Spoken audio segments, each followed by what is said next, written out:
அனைத்தின் சார்பாக ஸ்தோத்திரங்களை நான் ஏறெடுக்கிறேன்.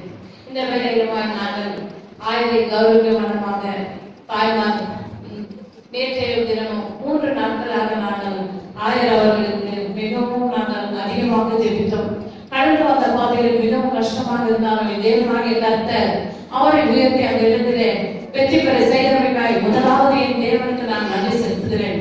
அது மட்டுமல்லாமல் நாங்கள் வசனத்தை நாங்கள் 3 நாட்களாக நாங்கள் படித்த ஒவ்வொரு தாய்மார்களுக்கும் நான் போன் பண்ணி சொன்னேன். மிகவும் கஷ்டமான சூழ்நிலை ஆயிரத்தி என்று சொன்ன போது ஒரு வசனம் எங்களுக்கு கிடைத்தது. உனக்காக நான் யுத்தம் பண்ணுவேன். யாத்திராகமம் 14:14 உனக்காக நான் யுத்தம் பண்ணுவேன், நீ சும்மா இருப்பீர்களாக என்று வசனம் வந்தது.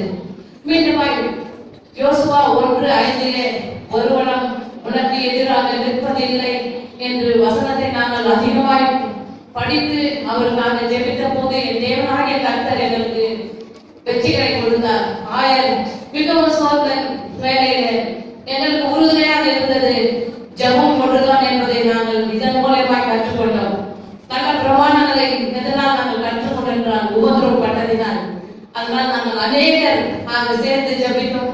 ஆயர் அவர்களுக்கு கூட இந்த வேலையிலுமாய் நாங்கள் அவரை கௌரவிப்பது எங்களுடைய கடமை.